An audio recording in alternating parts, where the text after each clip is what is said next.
No, macronutrientes son importantes tres: proteínas, grasas y carbohidratos. Carbohidratos son los hidratos de carbono, que ya los conocen como ejemplo.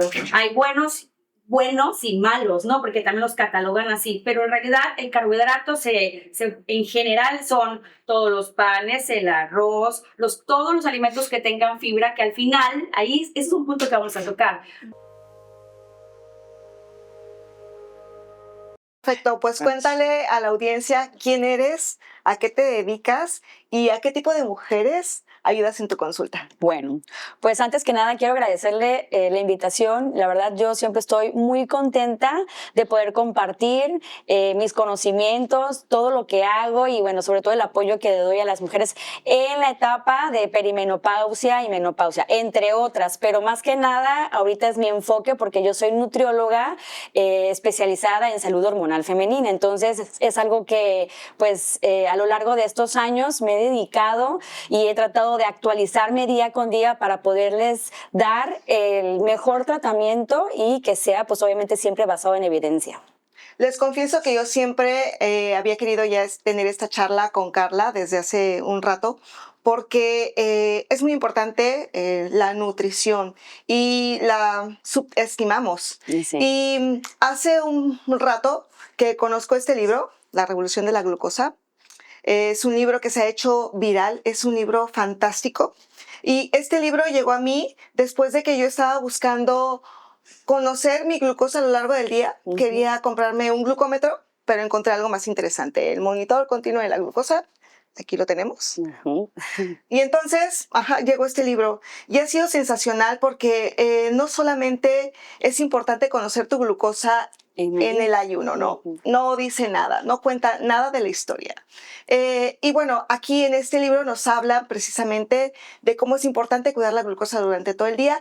Y a mis pacientes se los he recomendado muchísimo, Carlita, porque este libro ayuda a hacer conciencia de que no solamente en la perimenopausia y en la menopausia es darte una crema hormonal, ¿no? Así es. Sino hay muchos pilares que van a darte bienestar y dentro de estos pilares es muy importante tener un equilibrio de tu insulina y de tu glucosa. Y en este libro se explica de una manera muy sencilla, de una manera muy práctica, cómo alcanzar ese reto de tener un equilibrio en tus glucosas a lo largo de todo el día y cómo esto te lleva a tener menos sintomatología en la perimenopausia y en la menopausia. Entonces es fantástico. ¿A ti qué te ha parecido este libro? Porque habrán nutriólogas que digan, wow, estupendo, y habrán quienes digan, o sea, eso de comer todo lo que se te antoje, pues como que no está muy bien, ¿no?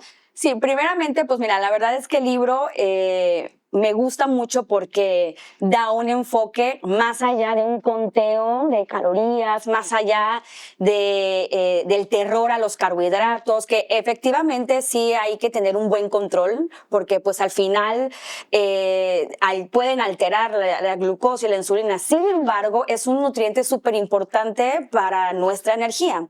Entonces, el tener fobia a esos alimentos, a ese macronutriente, pues al final del día no te va a dejar nada. Entonces, te explica muy bien que el orden en el que uno come marca la diferencia. Algo que mencionó muy bien, doctora, es que es muy importante evaluar el comportamiento de la glucosa durante el día, pero también conjugado con la alimentación, porque hay alimentos que pueden elevar la glucosa de una forma y otros no. Hay algo que se llama índice glucémico, ¿no? Entonces, no todos los alimentos elevan la glucosa en la misma forma y en el mismo día, ¿no? Y en el mismo momento del día, más que nada. Claro. Entonces, sí, dígame. Déjame que te interrumpa. Hablaste de macronutrientes y miedo.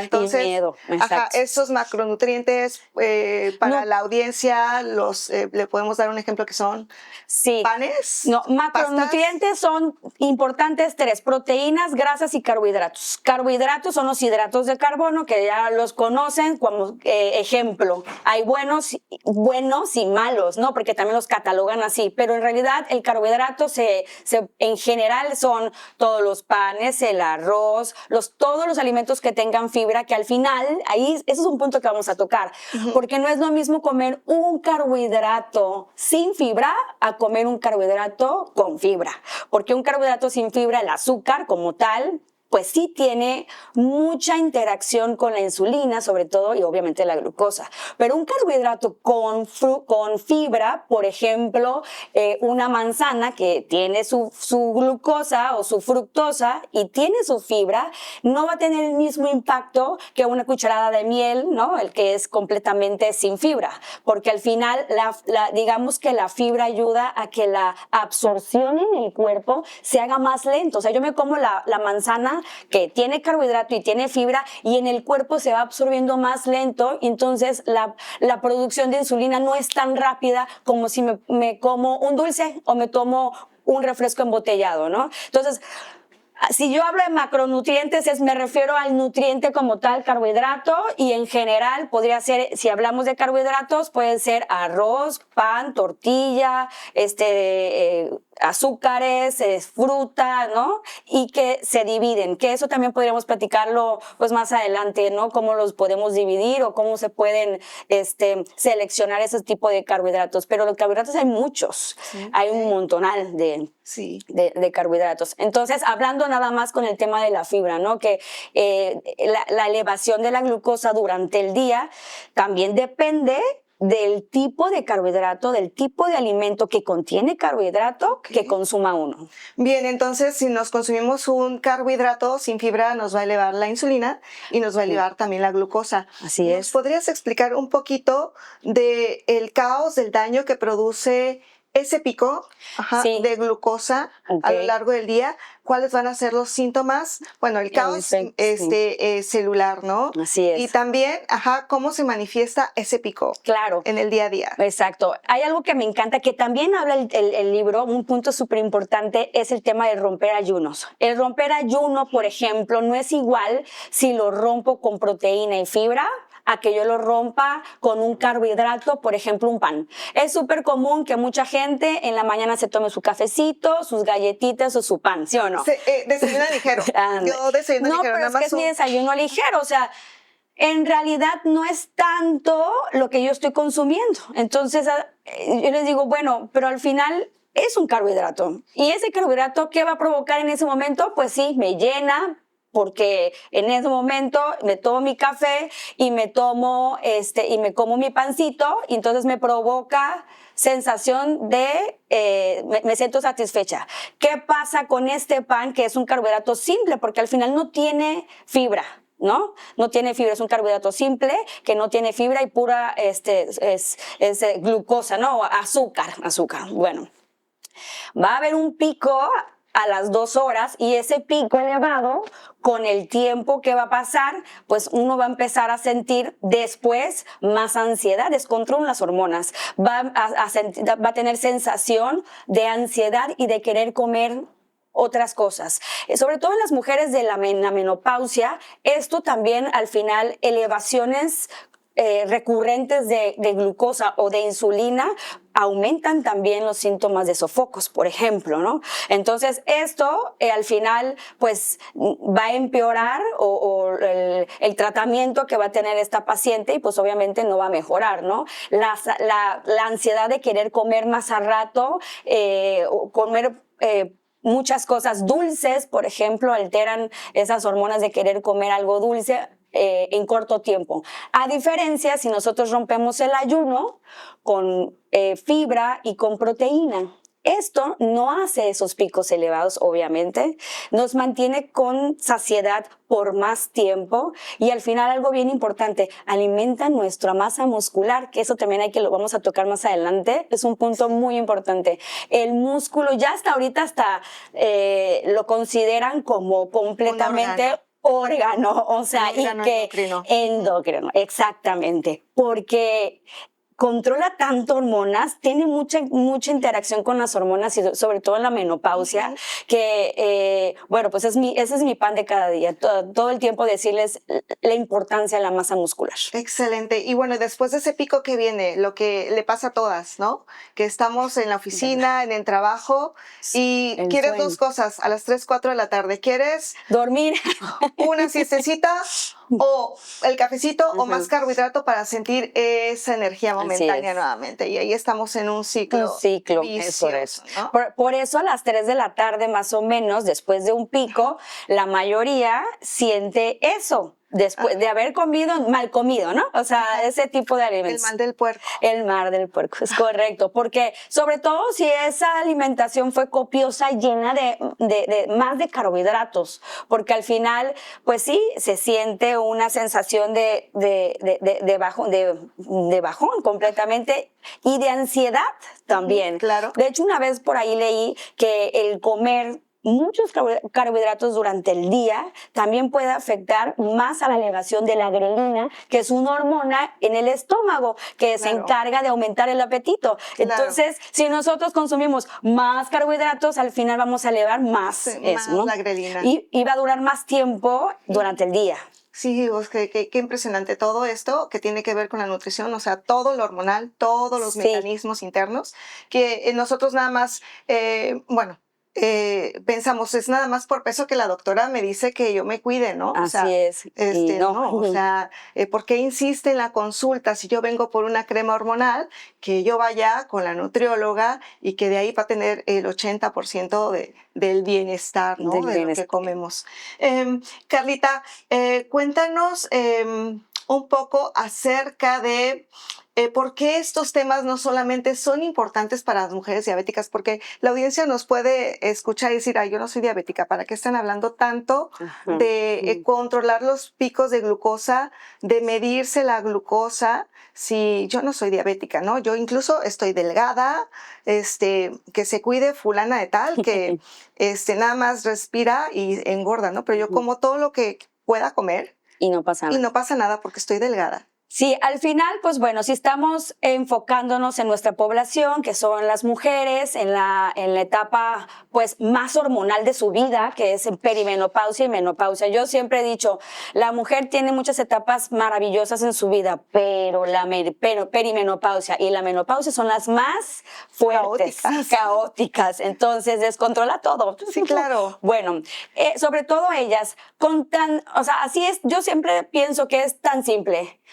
Con tan solo disminuir esos estrógenos, ya alteran otras hormonas.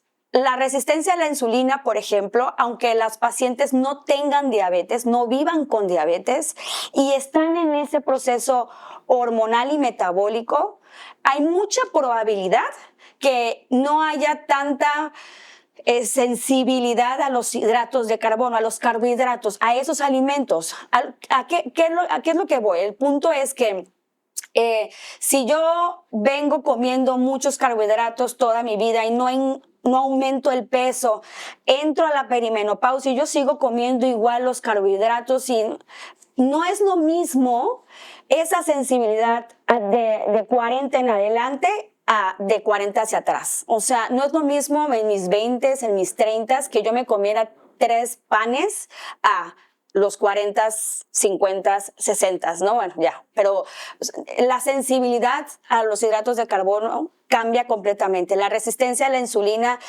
sí se puede ver reflejada, aunque sea en una paciente que no tenga un peso abundante, elevado, o más bien, y el peso, ese tema del peso, el índice de masa corporal, porcentaje de grasa voy a hablar. Es muy poco para lograr salud, ¿no? Es una herramienta que actualmente ya no es útil, amigas. Sí, no. El IMC no lo usamos y tampoco el peso ideal. Todos los días, ¿no? O sea, usamos mejorar sintomatología y mejorar porcentaje o cantidad de grasa en el cuerpo. Porque, la composición corporal, Carly. La composición, porque un peso puede dividirse en masa muscular y en grasa y en otras cosas, ¿no? Pero siempre es mejorar esa composición corporal enfocándose a disminuir el porcentaje de grasa, ¿no? Entonces puede haber una paciente que Bueno, yo ya me pesé y me dijeron en el IMSS que tengo un peso adecuado en otro centro por ahí. Entonces, no tengo ningún problema y me sigo desayunando mi pancito, Pancito con, ajá. Pero no tengo con tu diabetes. café, no. Mi glucosa siempre sale en 85.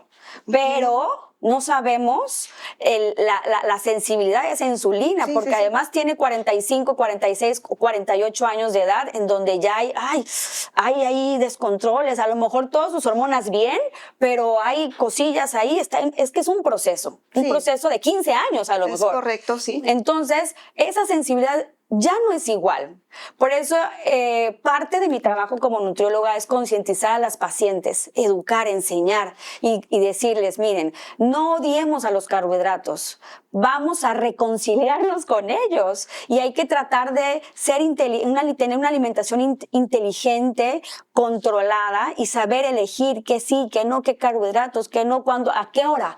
Eso también es importante, a qué hora me puedo comer mi pancito o la cantidad. No es lo mismo un pan, una concha de ese tamaño a una concha así, ¿no? O sea, son muchas herramientas nutricionales que yo puedo utilizar para poder explicar y enseñarle y llegar a esa paciente con una buena información, ¿no? Educar con información, pues, bien sustentada.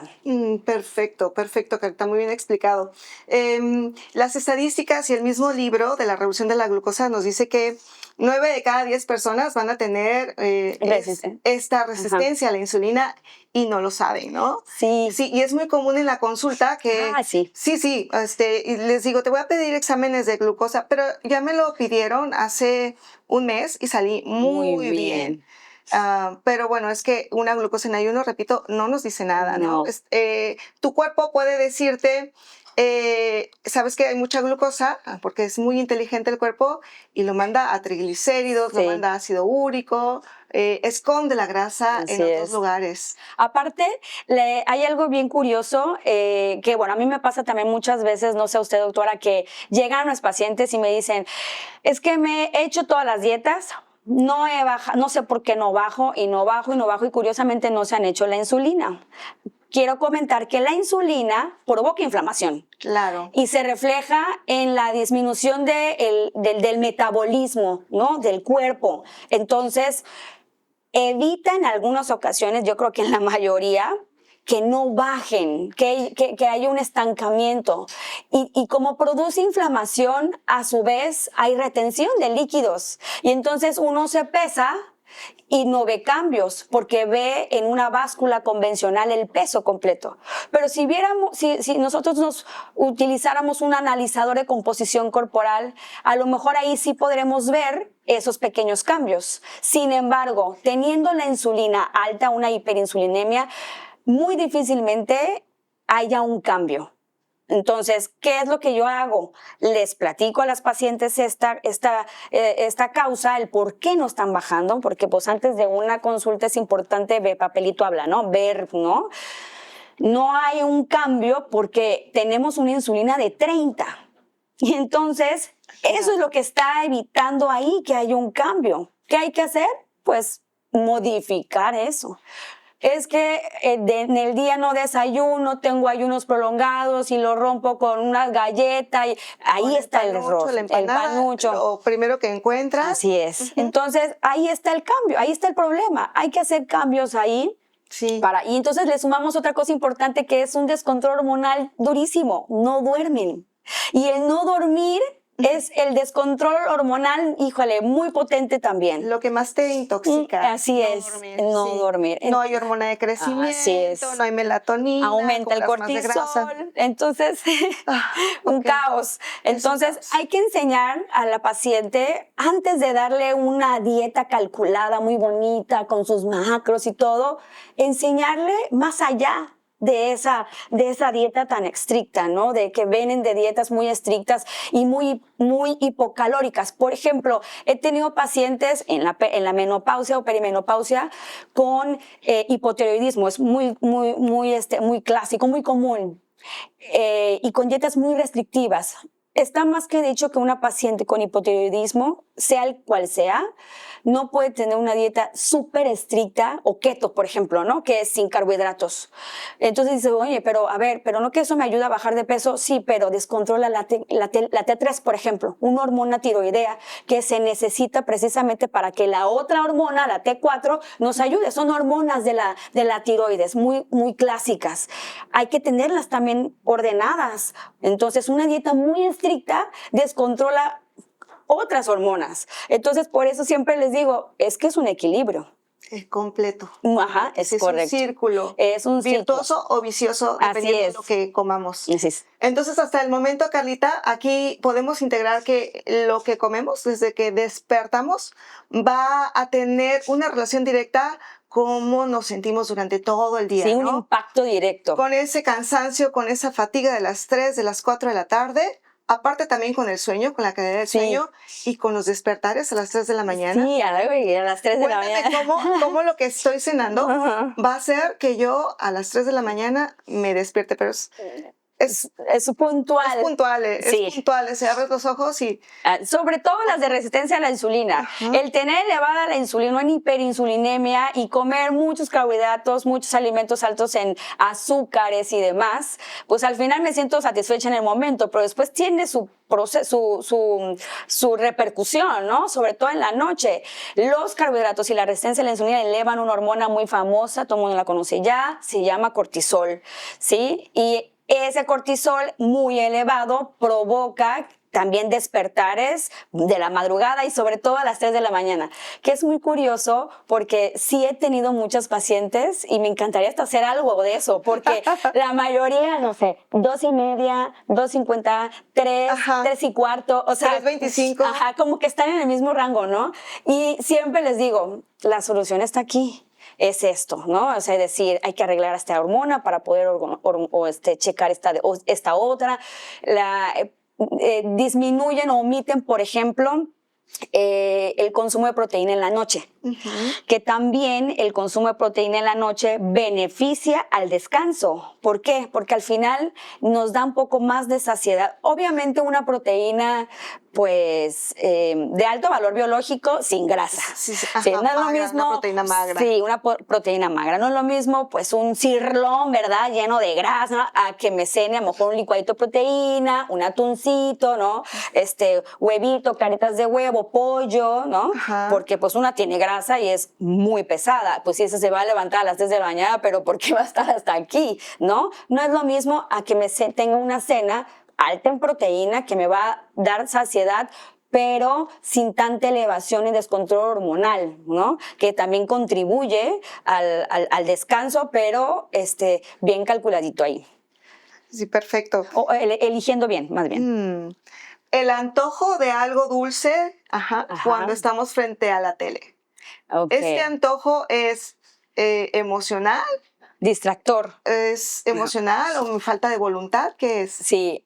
Todos esos antojos sí tienen que ver con hormonas y el sentirnos pues impactados por luces de la televisión, falta de concentración realmente. Es como cuando uno está comiendo y en vez de estar comiendo con conciencia, está comiendo con el celular aquí o con la tele, ¿sí? Al final no logramos conectar nuestro cerebro con nuestro estómago. Nuestro segundo cerebro. Así es. Y entonces, pues sí, pueden haber alteraciones de hormonas, como la que mencioné hace ratito, la grelina, conectada con otra del cerebro, para que así al final, pues uno sobrepasa de porciones o, no sé si ha pasado, que comen y, ay, me queda un huequito, pero este huequito es de dulce, ¿no?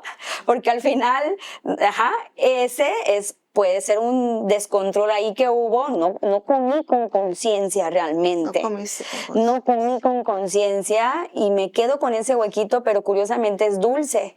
Y al final, pues sí, pecamos y lo hacemos, ¿no? O nos comemos en vez de las 2 tortillas, 4 porque estoy así, ay, no viendo la tele y estoy, mira, así. Al final... Los totopos. Te comes 8 totopos, 12 totopos sin saber que ya son 3 tortillas que ya llevas ahí. Así es. Entonces, ese es el comer alimentos alimentos, sobre todo dulces, viendo tele o en nuestras redes, al final sí impacta mucho porque no hay concentración ahí, o sea, estamos distraídos y pues bueno, es como cuando el dormir.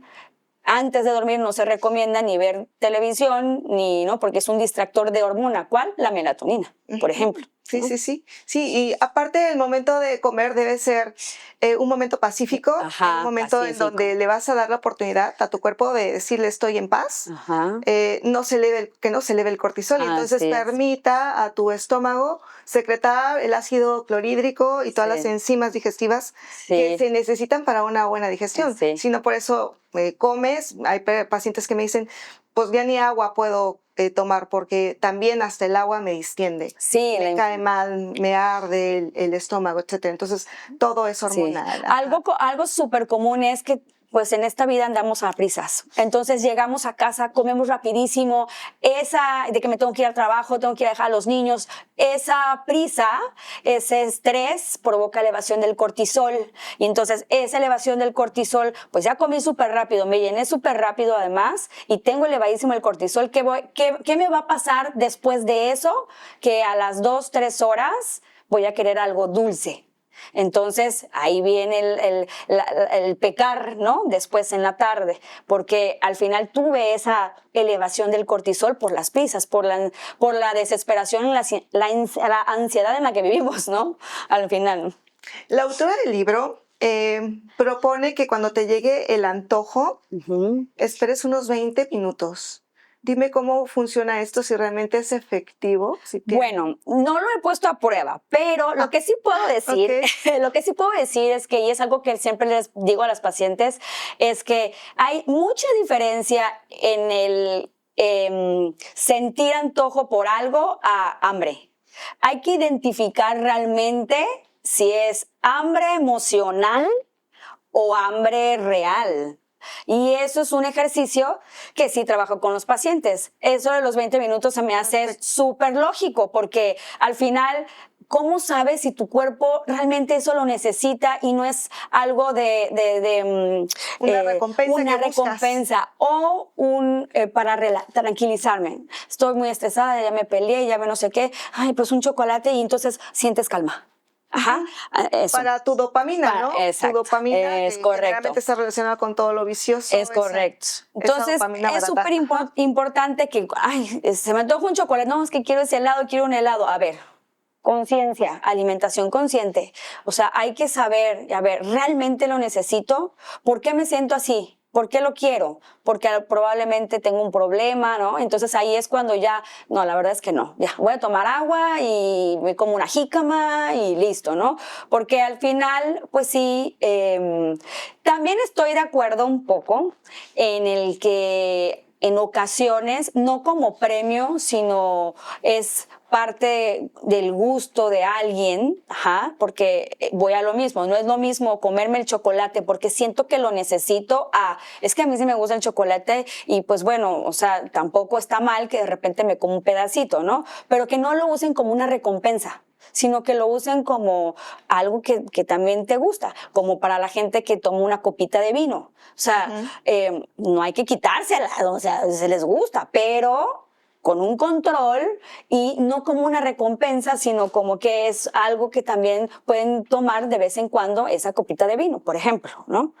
Sí, no buscar en la comida la felicidad, ¿no? Exacto, o sea, no, que ellos sí, es correcto. Sí, o sea, la comida pues finalmente tiene el objetivo de nutrirnos. Así es. De llevar a nuestras células información para que nuestro cuerpo funcione bien. Ajá. Y pues bueno. Controlar hormonas. Controlar hormonas, como al momento que nosotros estamos consumiendo alimentos industrializados, cómo dañamos a nuestra microbiota. Sí. Y nuestra microbiota tiene mucho que ver con las emociones. Las emociones, No sí. con eso estamos diciendo que una buena alimentación va a hacer el tratamiento para cualquier depresión o cualquier ansiedad, ¿no? No. Pero, hablando de la perimenopausia y hablando de la menopausia y todos esos cansancios, sofocos que sentimos, necesitamos primero una muy buena alimentación. Sí, controlar esos picos de glucosas y controlar nuestra insulina. Así es. Muchas personas cuando les digo, bueno, con muchas mujeres, cuando les digo, mira, tienes resistencia a la insulina, pero no es diabetes, me dices. Y bueno, cuando les... No pasa nada. No pasa nada, ¿no? No es diabetes, ¿verdad, doctora? Entonces, como que, bueno, es resistencia a la insulina, no es diabetes. Se sienten como que muy relajadas. Sí. Y la realidad es que tenemos que darle a este diagnóstico, a este punto de nuestro descontrol hormonal, a la resistencia a la insulina, muchísimo impacto, ¿no? Muchísimo foco, porque como tú lo decías, ahí está toda la inflamación y de ahí se pueden desencadenar muchos padecimientos. Sí, y diabetes. O sea, no tiene diabetes ahorita, pero seguramente la tendrá en un futuro, porque la resistencia a la insulina es el proceso a la diabetes. De hecho, la resistencia a la insulina se divide en 3 pasos. La primera es aquel paciente que tiene una glucosa perfecta, pero una hiperinsulinemia. Esa es la primera etapa. Pero la segunda etapa es aquel paciente que ya rebasó los 100 o mayor o igual a 100, o sea, ya tiene una glucosa alterada en ayuno y sigue teniendo una hiperinsulinemia. Y la tercera fase es la diabetes. Sí. Entonces, todo esto es alrededor de los años, al paso de los años. Al paso de los años. Y no solamente puede venir diabetes, sino Alzheimer. Sí, también. Y bueno, todo el caos metabólico, incluyendo algunos tipos de cáncer. Así es, sí, entonces, es correcto. Al momento que tenemos esos picos de glucosa, nuestros genes entran en caos. Sí. Y pueden mutar y pueden dar lugar a todo, cardiopatías. En fin. Y ahora leí que también está muy relacionado con cáncer de mama, por ejemplo, sí, de cervicuterino, hablando de las mujeres, de endometrio, ¿no? De endometrio, o sea, todo eso sí a las mujeres pues al final lo ven así como, ay, resistencia a la insulina, no, pero al final eso impacta. He visto pacientes con resistencia a la insulina y tienen sangrados muy abundantes o quistes o miomas, ¿no? Entonces están muy relacionados con la producción hormonal. Exacto. O sea, pacientes que tienen resistencia a la insulina y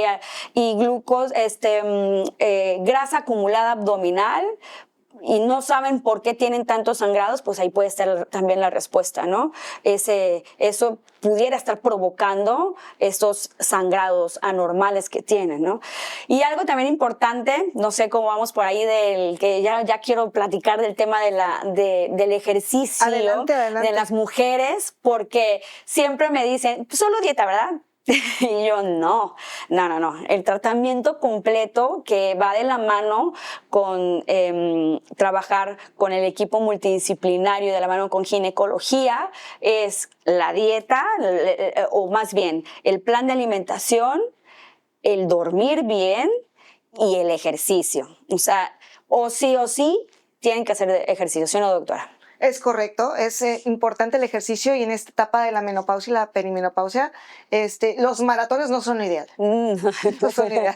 Tenemos que llevar a cabo ejercicio de fuerza para desarrollar ese músculo, el cual empezamos a perder a partir de los 40 años. De los 40 años. Sí, esa pérdida es como el 3% del cuerpo anual que se empieza a disminuir de la masa muscular en la mujer a partir de los 40 y hay que cuidarla. Entonces, sin embargo, pues obviamente combinándolo con el cardiovascular mejora porque pues si bien sabemos la disminución de estrógenos con el tiempo pues al final sí nos dejamos desprotegidas con el tema cardiovascular, ¿no? Nuestros estrógenos protegen nuestro corazón, entonces tenemos que también el corazón es un músculo, ¿no? Entonces hay que trabajarlo, pero no darle prioridad, porque sí me he encontrado con pacientes que solo hacen zumba o que solo corren. A mí me encanta correr, la verdad, me encanta, pero sé la importancia del ejercicio de fuerza. De trabajar tu músculo. Y tengo que darle prioridad a la fuerza, porque pues correr me causa alguna sensación bonita y me gusta. Sin embargo, sé que no lo es todo y que no es lo único que necesito. Necesito darle prioridad a las pesas.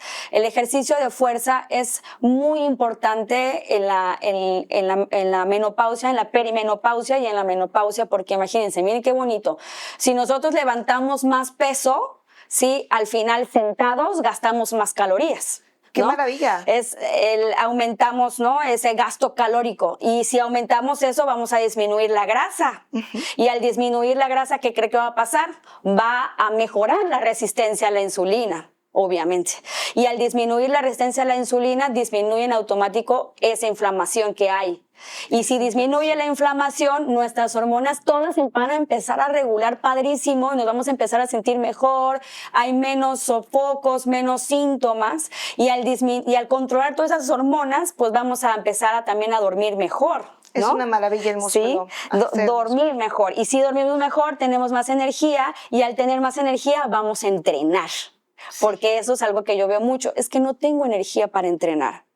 Entonces, empecemos para empezar ese círculo. Empezamos a entrenar fuerza con una cantidad de peso adecuado para cada paciente, que sea progresivo, que sea lento, para que todo este círculo se empiece a trabajar. Y al final ¿no? Se va haciendo maravilloso y se va controlando todo, ¿no? Esto es medicina, esto es equilibrio hormonal, no solamente es una cuestión estética. Así y aparte que al momento que tenemos el músculo, aquí estamos en reposo, y tú quieres comerte un carbohidrato, pues ese carbohidrato no se va a ir a la sangre a formar glucosa y estar ahí haciendo daño, sino se va a ir al músculo. Así es. A formar glucógeno para que mañana tenga energía y poder hacerlo. Energía. Y también ver qué tipo de carbohidratos. Eso también es importante porque luego, por ejemplo, pues yo hago zumba y tengo pesitas, ¿me puedo comer en la mañana antes un plátano? Y tengo resistencia a la insulina, pero voy al zumba y hago un poco de pesitas. No, porque al final todavía no es ese momento. El tipo de ejercicio que se realiza tiene mucho que ver con los snacks pre-entrenamiento y post-entrenamiento. No todos los entrenamientos, los ejercicios necesitan un plátano, o sea, el mismo tipo de snack, ¿no? O el clásico, después de entrenar me tomo mi proteína porque la necesito, que la ventana y que no sé qué, tampoco es obligatorio, porque el requerimiento de proteína es durante todo el día lo que necesitamos. Entonces, la recuperación muscular me puede aguantar hasta que yo llegue a mi casa y me coma mi cena que me toca o la proteína. O sea, no es como luego, porque yo he visto que luego terminan la clase, pero es que es se apuran hasta para tomarla y no hay necesidad. Tranquilo, o sea, eso puede ser después, no pasa absolutamente nada. Entonces, también es importante saber qué tipos de carbohidratos vamos a consumir dependiendo del entrenamiento, ¿no? Por ejemplo, en su entrenamiento de nado, por ejemplo, hay mucho gasto calórico, mucho. Entonces hay que prepararse desde antes y el después también para la recuperación. Es muy diferente al zumba, por ejemplo, ¿no? O a una clase de step. ¿No? O el entrenamiento de pesas, o inclusive a la corrida, ¿no? Los que corren, ¿no? Sí. ¿Qué me debo de tomar yo en pre y post? Ahora aprovechando cuando tengo entrenamiento. Al final, como el gasto es muy fuerte, se debe de preparar 3 días antes con carbohidratos complejos precisamente para llenar el músculo. Glucógeno es la energía acumulada en el músculo que utilizamos cuando entrenamos. O sea, nuestro cuerpo cuando entrena pasa por fases, se llaman fases de adquirir energía, ¿no? Proceso energético, ¿no? Durante el entrenamiento. Y todo lo que comemos antes nos va a servir como energía, ¿no? Conforme va pasando el entrenamiento. Entonces, en una competencia o en un entrenamiento largo de más de 2 horas, sí se requiere una cantidad de glucógeno, ¿no? De energía en la masa muscular, pero también rápida. Entonces, normalmente puede ser un carbohidrato simple con un carbohidrato complejo, pudiera ser, ¿no? ¿Cuáles? Simple, que no tenga fibra. El plátano, o sea, hablando de fruta, ¿no? ¿No? O un complejo sería una rebanada de pan integral, y pues ahí ya le ponemos una grasa, porque la grasa que nos ayuda con ese carbohidrato a que se absorba lento. Si combinamos un carbohidrato simple con una grasa, juntos en el cuerpo se absorben más lento. Y entonces nos va a ayudar a que esa energía es la que vamos a ir adquiriendo poco a poco cuando estamos entrenando y después viene la otra almacenada. Entonces eso pues se va a absorber más lento. Quiero que nos detengamos aquí. porque muchas de las mujeres que nos escuchan están en la perimenopausia o en la menopausia. Cuéntanos, Carlita, ¿qué relación tiene la glucosa con las hormonas? Ok, pues mucha. En realidad, todo. O sea, la glucosa al final, el exceso de glucosa en sangre o esas elevaciones, inclusive la insulina, porque no lo mencionan, pero ambas descontrolan la mayoría de las hormonas, sobre todo, por ejemplo, muy relacionado con el cortisol, durante el día, ¿no? Porque al final ese consumo excesivo de carbohidrato que se va a convertir en glucosa en el cuerpo, pues eleva esa insulina también y puede al final alterar el cortisol y provocarnos inclusive atracones o pesadez, ¿no? De que me siento como más, después del pico, ¿no? Más agotada o con ganas de comer algo dulce, ¿no? Trastornos en el sueño, por ejemplo, estas elevaciones de glucosa y de insulina provocan los despertares nocturnos, ¿no? Muchas alteraciones. Al final, siempre va a estar relacionado, ¿no? Con la grelina, que es otra hormona del estómago. La neblina mental. La neblina mental. Sí, claro. Sí, se nos olvida todo, no nos concentramos, inclusive. Son muchas.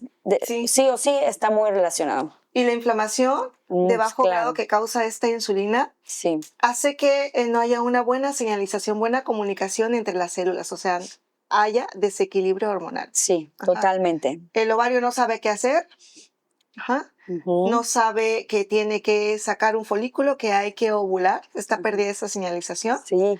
Muy común en el antiguo SOP, que hace algunos días ya le hemos dado un nombre más elegante, el síndrome de ovario metabólico poliendocrino, que tiene un nombre más largo, más sofisticado, pero que Carlita, y bueno, una servidora ya sabíamos desde hace mucho que la piedra angular de este problema, pues no es es la alimentación, son los hábitos, es esa insulina que hay, que no se va a resolver con una hormona únicamente. Así es correcto.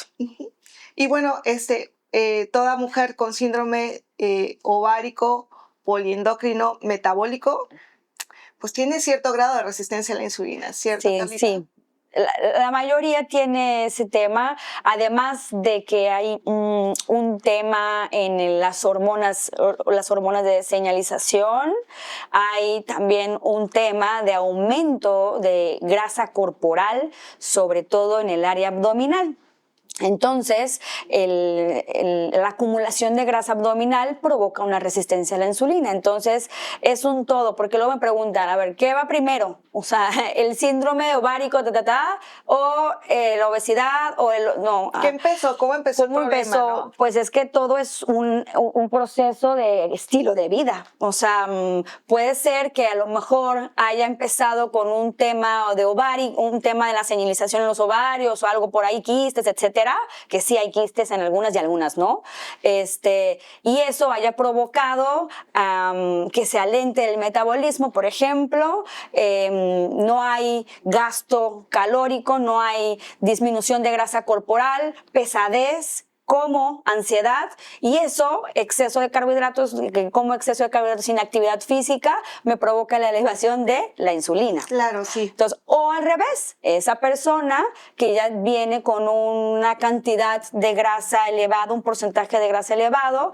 ya tiene resistencia a la insulina, misma que provocó a lo mejor acumulación o algo en desajustes hormonales ginecológicos, como los sangrados o algo por ahí.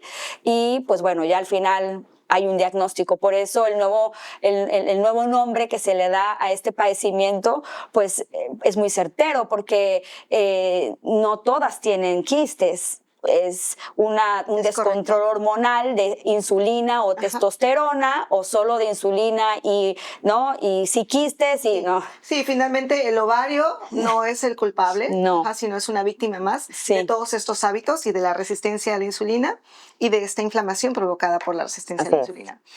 Muchas mujeres me hablan del bajo deseo, incluso no solamente mujeres en la menopausia o perimenopausia, sino Ujú. mujeres muy jóvenes. Sí. Bajo deseo sexual, y me lo dicen así bajito, doctor, Sí. es que no tengo ganas. ¿Qué tiene que ver la insulina, la glucosa, Sí. con el bajo deseo sexual? La mayoría de las veces, como hay aumento de la insulina, puede ser que venga de esos malos hábitos de alimentación, ¿no? O sea, es lógico, ¿no? Hay una forma de comer no adecuada. Si me enfoco en mujeres que a lo mejor no están en el proceso, descartando las mujeres que no están en proceso de una perimenopausia o menopausia, que es muy común la falta de la libido, pero si no están en esa etapa y pasa esto, definitivamente el causante pudiera ser la disminución de su metabolismo, porque no hay gasto calórico, hay almacenamiento de grasa, hay elevación de insulina y por consiguiente, pues sí afecta al deseo sexual, ¿no? La elevación del cortisol, por ejemplo. Esos picos Ajá. que vienen después de 2 horas de comer, Ajá. Esto es hipoglucemia y Ajá. entonces Y luego rápido, el ¿no? cortisol dice, ay, aquí hay que hacer algo, Ajá. hay que despertarla, Alerta. hay que hacer que corra, que Sí. viva, Ajá. me voy a elevar. Ajá. Y entonces ese cortisol elevado es inflamación.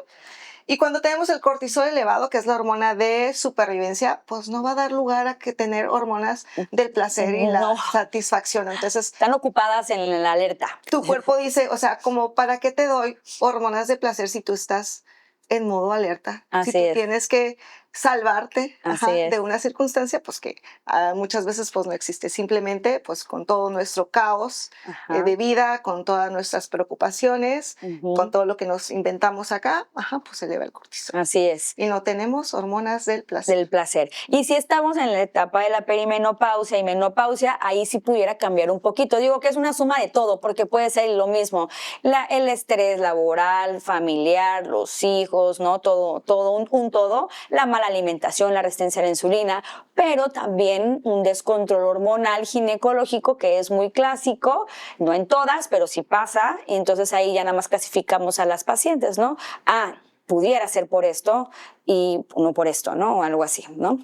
Esta pregunta que sí, ya la hemos hablado, pero bueno, no la hemos desarrollado con la pregunta más concreta y es, ¿qué tiene que ver lo que cené con el sueño, Okay. con la calidad del sueño y con despertarse a las 3 de la mañana? Sí, que la mayoría les pasa, ¿no? O sea, es muy común que se levanten a esa hora y definitivamente ha sido un tipo de una cena alta en carbohidratos, los picos de glucosa que también repercuten en la noche en los del día. O sea, si durante el día yo tuve picos de glucosa y elevaciones de producción de insulina y elevaciones de cortisol y demás, y todavía ceno, o sea, remato con una mala cena, es muy probable que yo experimente estos despertares nocturnos y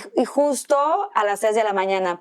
Eso pudiera ser que durante la noche hay también fluctuaciones de esas glucosas. Entonces, en algún momento leí un artículo que a las 12 del día más o menos hay una pequeña elevación, vuelve a bajar y justo a las 3 de la mañana puede volver a subir en algunos pacientes, ¿no? Eso pudiera estar también relacionado.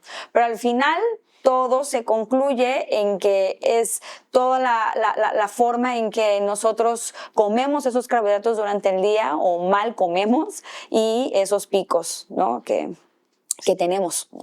La mayoría de las mujeres en la perimenopausia y la menopausia están cansadas, Sí. agotadas. Sí. Tienen tanto caos que no saben por dónde empezar. Así es. Desde tu experiencia, cuéntanos cuál sería tu consejo para estas mujeres que ya no saben, ya no saben. O sea, hay tanta información en las redes que la dieta es la dieta keto, que la dieta intermitente, que no saben qué hacer. Okay. ¿Cuál es tu consejo para ellas? Mi consejo y el que siempre les doy, y es el que estoy experimentando realmente, es poner orden y darle prioridad a lo que realmente sí nos va a hacer un efecto positivo. Definitivamente tenemos que cumplir con una alimentación saludable, ya no estricta, sino saludable y que pueda yo llevar por más tiempo, sostenible en el tiempo. Porque si yo me voy con un patrón demasiado estricto, voy a dejar la dieta, voy a dejar ese plan rápido. No es sostenible. Quitando demasiados carbohidratos, ¿no? Eso me va a provocar, pues, al fracaso. Entonces tiene que ser una alimentación completamente sostenible, adecuada a mi estilo de vida y a mis gustos, obviamente. Por eso siempre debe de ser personalizada.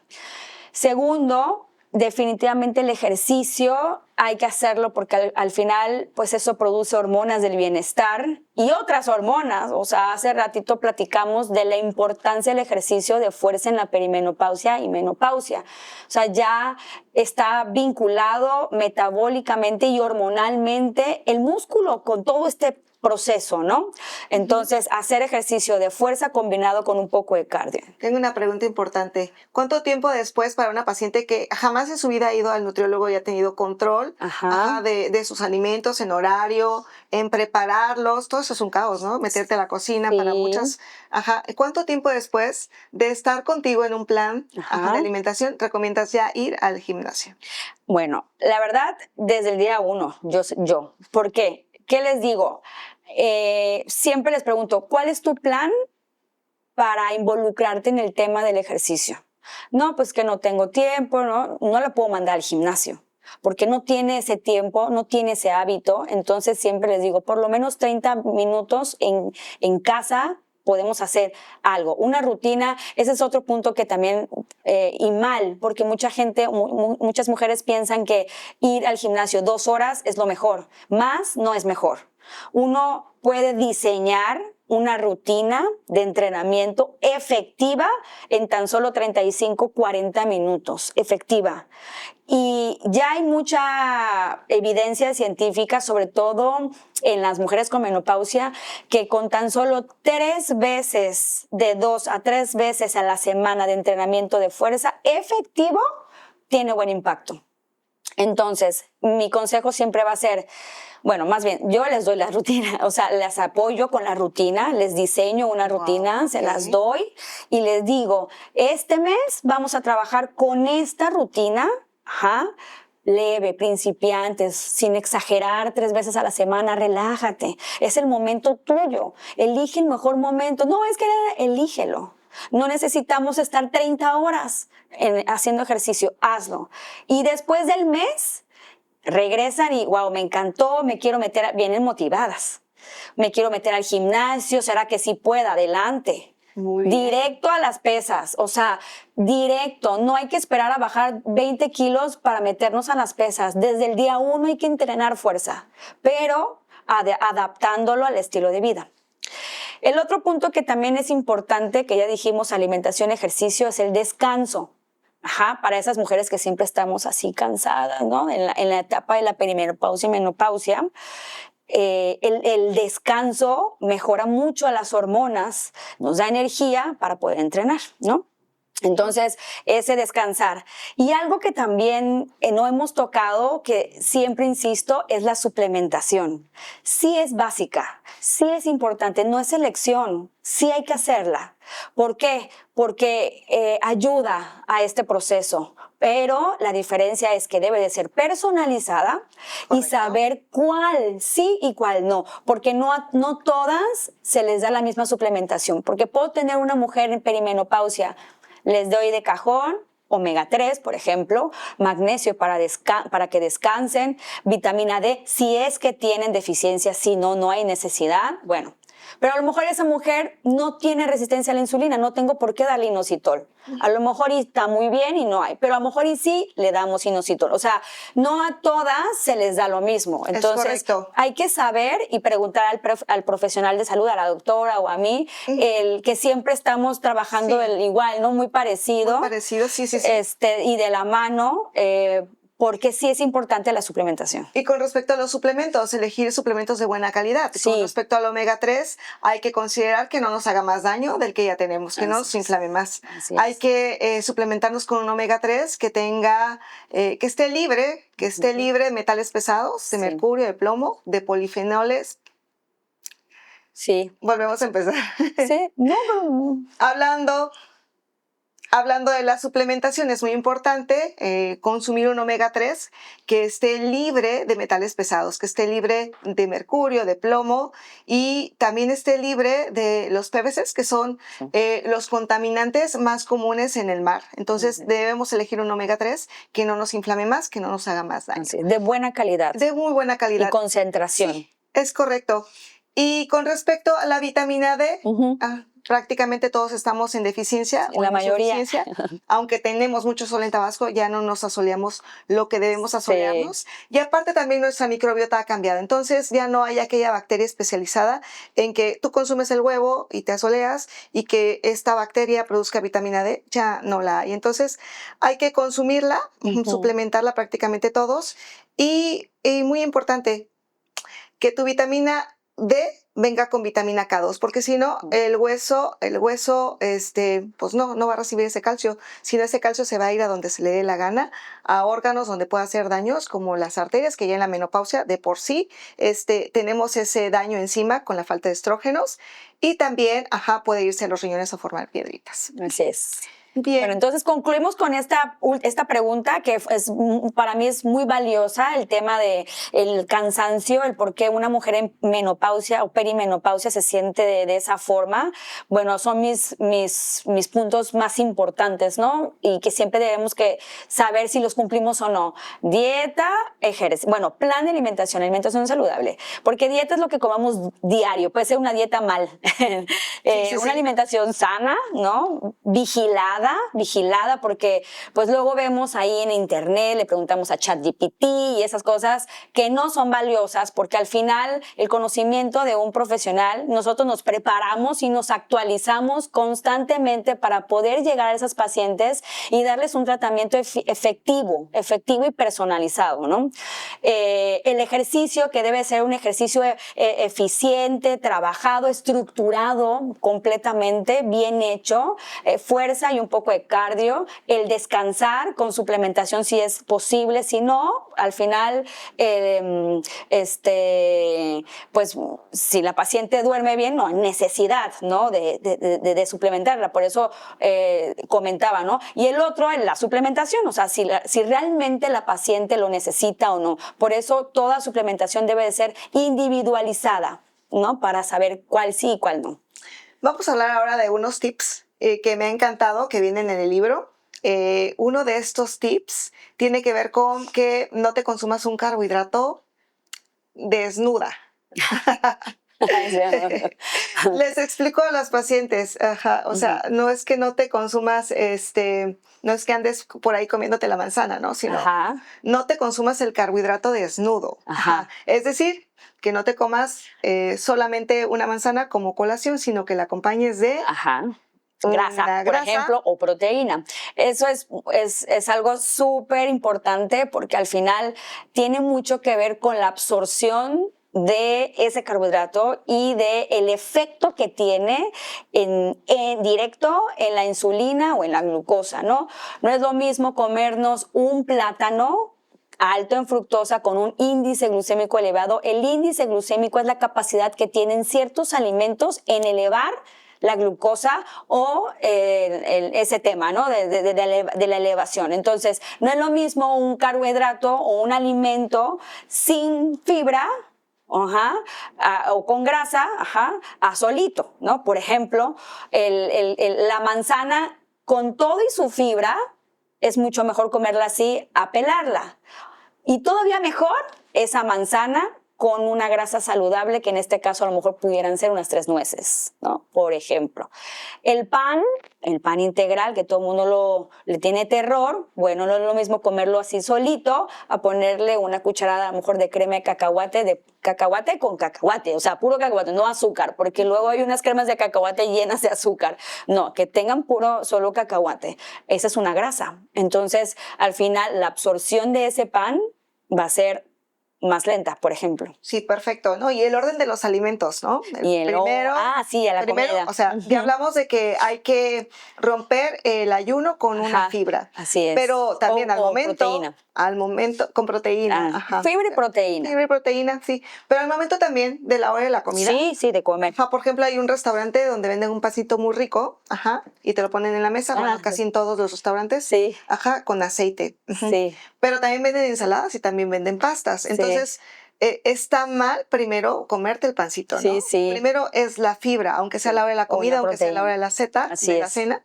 Entonces, primero consumir la fibra. Sí, en realidad es muy cierto lo que mencionas. O sea, al final, el orden en que uno va comiendo va a tener mucho impacto en la sensibilidad a la insulina, obviamente, y en la glucosa, ¿no? Entonces, siempre va a ser mejor empezar por la proteína, por la fibra, que en este caso son las verduras, y al final el carbohidrato. O sea, más o menos en ese orden. Algo muy común es el desayuno. Yo he visto muchos buffets que la gente se para al buffet y agarra su platito y lo primerito que se sirve es un plato con fruta. Ese es su inicio. Y ellos creen que eso es así debe de ser porque es saludable. Así y la realidad, así nos enseñaron. Y es la realidad es que no, porque ahí están rompiendo su ayuno con un carbohidrato. Diferente sería que se paran a su buffet, agarran su huevito, un poquito de verdura, se comen eso, a lo mejor acompañado de una tortillita, y al final se comen su platito con fruta y una porción adecuada, ¿no? Una porción adecuada. Sin ponerle yogur, miel, granola, o sea, el montón de carbohidrato, porque ese desayuno, esa fruta picada con yogur, miel, granola y demás, es una bomba de carbohidratos total. O sea, realmente para mí es un desayuno no adecuado. Y comprobado, bueno, yo no intento venderles el monitor continuo de glucosa, ¿no? Pero esto lo tengo para conocerme. Sí. A mí me ha pasado que llego y como mi ensalada en el restaurante y empieza a marcarme, ¿no? Y yo, ¿qué onda? ¿Qué me comí? ¿No? Y es la zanahoria cocida. Sí, cocida. Es que entonces, tiene alto índice glicémico Así y entonces, bueno, pues ahí también hay que saber, ¿no? En qué condiciones vas a comerte aquella verdura. Y la porción. Porque hay algunos pacientes que, por ejemplo, la misma zanahoria cocida, si la comen en porción pequeña, pero acompañada de otras verduras juntas, no pasa nada. Pero sola y en porción grande, sí. Entonces pudiera ser tiene también acumulación.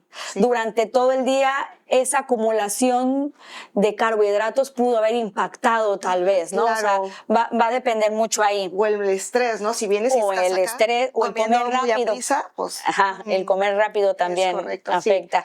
Sí. Jugos, por ejemplo, también en la mañana su juguito de naranja, juguito de zanahoria. Esto es una bebida alta en azúcares porque es pura fructosa, aunque no le pongan azúcar, no es la forma ideal de consumir las frutas. Las frutas se comen picadas y si se pueden con ropa, como decía la doctora, no te con las comas su cáscara, con su cáscara. O sea, la manzana con su cáscara, todo lo que se pueda comer con cáscara, adelante. Porque al final, pues bueno, si lo hacemos en jugo, imagínense cuántas naranjas necesitamos para un vaso de este tamaño, alrededor de 4 naranjas. Entonces, siempre va a ser mejor. Yo hasta a los pacientes con diabetes les digo, es que se me antoja mucho la naranja, cómete una naranja, cómetela, con todo el gajo, cómetela. Y como estamos en tratamiento para el control de la glucosa, porque tiene diabetes, hay que checarse la glucosa en el pico, a las 2 horas, para ver cómo el efecto que tuvo esa naranja. Si no hubo mucho efecto, ya la hizo. Puede comer naranja de vez en cuando, pero si le elevó demasiado, ya testeó, entonces ya sabemos que esa fruta no es ideal, ¿no? Que ese es otro tema también padre que podemos tocar más adelante, ¿no? Los alimentos que pueden utilizar. Sí, perfecto. En el libro también nos dan el tip de consumir vinagre de manzana para romper las moléculas de ese carbohidrato y que no se eleven tanto. Cuéntanos un poco de tu experiencia con el vinagre de manzana. No lo ocupo tanto, sinceramente.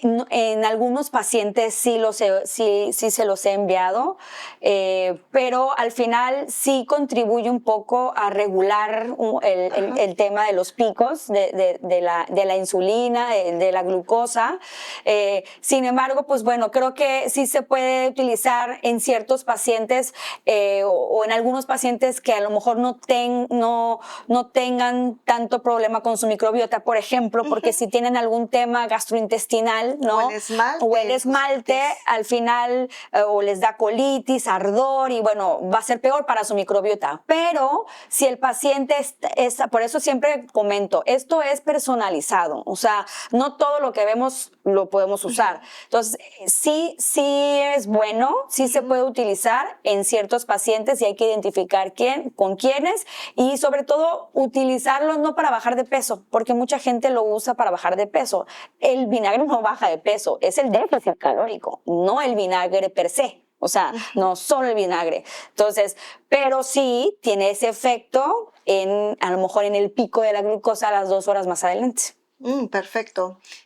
Otro tip muy bueno es moverte. Moverte después de una comida que a lo mejor y no tuviste la oportunidad de tener tu fibra, tu proteína y tu carbohidrato en ese orden. Y si ya, ni modo, ya te comiste aquel panucho, aquel pan, aquella bebida, esa bebida que tiene jarabe de maíz alto en fructosa de venta en los lugares donde venden café. Entonces, ¿qué hacer? Pues al final todo cuenta. Es como hay el tema de la actividad física, el ejercicio físico. Bueno, dentro de la actividad física es moverse. Entonces, después de comer, después de comer, 1 hora después, el estar mucho más tiempo sentado, al final no ayuda al tema de la motilidad intestinal y a la digestión, y eso sí puede provocar, pues, el desajustes por ahí, ¿no? Entonces, sí les digo a los pacientes que digo, no termino de comer mi taco y me paro, ¿no? Pero al final la sobremesa larga no es tan buena. Y mucho menos irse a dormir. Claro, y ahí te quedas picando, ¿no? Aparte, no terminas de comer. Entonces, sería padrísimo. Sí, la sobremesa, pues sí, queda el pedacito de pan, entonces ahí seguimos comiendo. Sería bueno levantarse todos y caminar después de una cena en el fraccionamiento, si tienes espacio. O programar el ejercicio 1 hora o 2 horas después de comer, porque sí tenemos que esperar el tema de la digestión, que tiene mucho que ver también con todo el tema hormonal. Sí desajusta las hormonas a aquella persona que no permite que haya una buena digestión. ¿Por qué? Porque contribuye a la inflamación.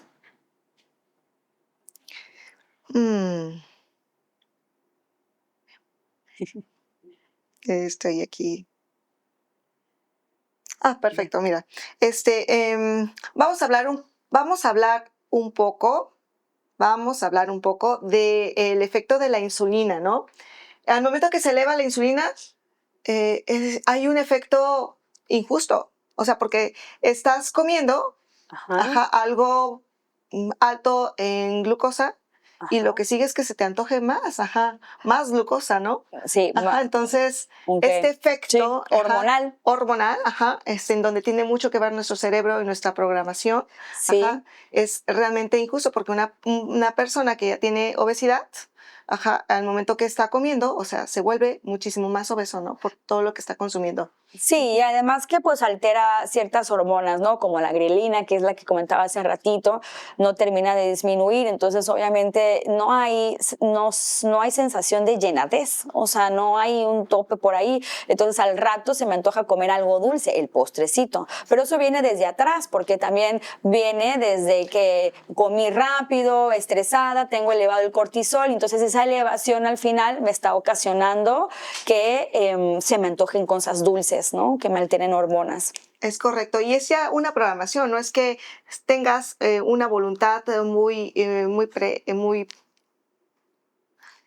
Y esto viene desde atrás, es una programación ancestral. No es que no tengas voluntad, es que al momento que estás consumiendo alta cantidad de carbohidrato, al momento que estás consumiendo alta cantidad de carbohidrato, le estás dando señales a tu cerebro. Tu cerebro dice, Carla está comiendo muchos carbohidratos en demasiada cantidad. Seguramente es porque ya viene el invierno. Sí, sí. Seguramente ya no va a haber comida. Entonces voy a hacer que Carla acumule grasa para protegerla del frío y aparte voy a hacer que duerma. Sí. Voy a hacer que duerma para que pues, no esté pasando frío, no hay donde explorar ahora, es invierno, y entonces nuestro cerebro nos manda a dormir, nos manda a hibernar. Nuestro metabolismo disminuye. Disminuye nuestro metabolismo. Así es. Y en este momento, pues entonces te dan ganas de irte a dormir o comer más. O comer más. Y el invierno nunca llega. Estamos cíclicamente comiendo alta cantidad de carbohidratos, acumulando grasa. Con neblina mental, con mucho cansancio. Sin querer hacer nada. Sin querer hacer nada, sin motivaciones, sin tener fuerza para ir a hacer el ejercicio, sin tener fuerza para cuidar a los niños, sin tener deseo sexual, sin tener ganas de hacer nuestro trabajo, de emprender nuevos objetivos laborales. Así es. Entonces, así es como se siente la mayoría de las mujeres en esta etapa de la perimenopausia y la menopausia. Pero bueno, también la realidad, toda la población, mucha gente joven, muchas mujeres ovuladoras también se sienten así por la mala calidad en la alimentación. Y bueno, ya casi terminamos. Iba a mencionar que ahora últimamente y me han preguntado las pacientes, no sé si a ti, Fabi, el suplemento que se utiliza ahora para estas pacientes de la menopausia y perimenopausia para cuidar la masa muscular es la creatina. La creatina es un suplemento, no es nuevo, no se ha descubierto ahora. Antiguamente se utilizaba únicamente para los que hacían ejercicio de fuerza o de resistencia, de alto impacto. Sin embargo, han sucedido nuevos, han estudiado ahora mucho más, sobre todo en esta población de mujeres en la menopausia y en la perimenopausia, precisamente para cuidar esa masa muscular. Ahora, sí es algo que se recomienda, junto con el suplemento a lo mejor de proteína. Sin embargo, también tiene que ser personalizado, sobre todo la toma de proteína, porque la toma de proteína en suplemento es precisamente para alcanzar la cantidad de proteína en el día. Y normalmente una mujer en la menopausia pues sí necesita una cantidad alta, ¿no? elevada de proteínas, precisamente para no seguir contribuyendo a la disminución de la masa muscular. Entonces, regresando a la creatina, sí es un suplemento validado y estudiado actualmente para estas pacientes, combinándolo con el suplemento de proteína en polvo, y pues les ayuda muchísimo para la disminución. Y además que pues bueno, nos da ese punch para entrenar, ¿no?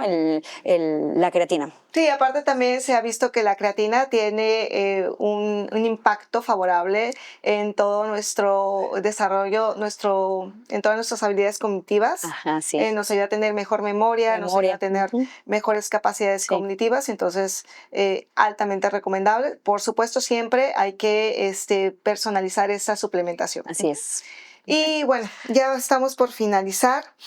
Para ti, Carlita, ¿qué significa reencontrarse con tu cuerpo? ¡Ay, qué bonita pregunta! Justo. Bueno, reencontrarse con el cuerpo es encontrar o volver a encontrar ese equilibrio que antes uno tenía, ese equilibrio de bienestar con estrategias que me puedan ayudar pues a vivir una etapa más en la vida, ¿no? En esta etapa, por ejemplo, de perimenopausia y menopausia, tenemos que buscar alternativas que me puedan ayudar a que haya más bienestar.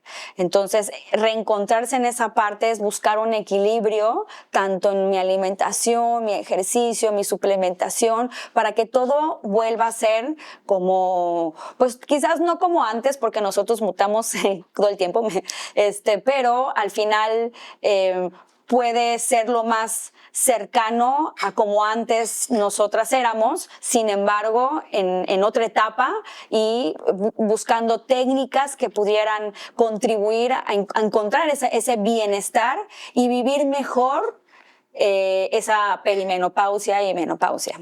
Vivir mejor, vivir con calidad de vida. Así es. El músculo, conservarlo, es buscar la manera de tener cada vez más músculo, conservarlo. Que es como nuestro músculo es como un seguro de vida. Sí, ahora nos va a llevar, nos va a traer. Sí, no es como antes. Antes buscábamos estar marcadas o tonificadas. Ahora buscamos ser fuertes. Ser mujeres fuertes. No importa si estamos tonificadas o no, esto es superficial. Ser fuerte. Ajá, ¿no es lo mismo estar tonificado a estar fuerte? No. Yo diría una mujer que tiene su bíceps marcado es fuerte. No, porque puede ser una mujer que sí levanta una cantidad de peso, pero tiene su capita de grasa. El estar tonificado está más relacionado al porcentaje de grasa. Ajá. Hay un porcentaje de grasa más bajo. Ajá.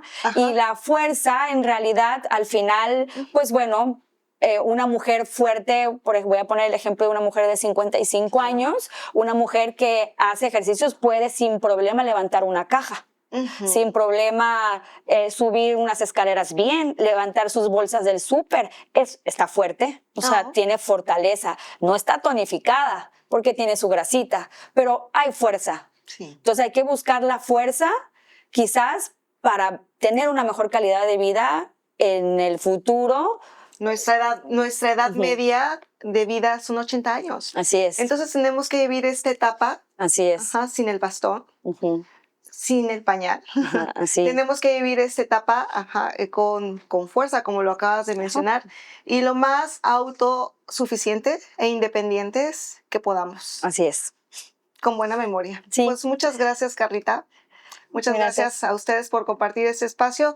Y si has llegado hasta este momento, si te ha sonado todo lo que hemos comentado, pues bueno, no es tu edad, no es la falta de voluntad, son tus hormonas, y es todo lo que impacta tus hábitos a estas hormonas. Así es. Muchas gracias.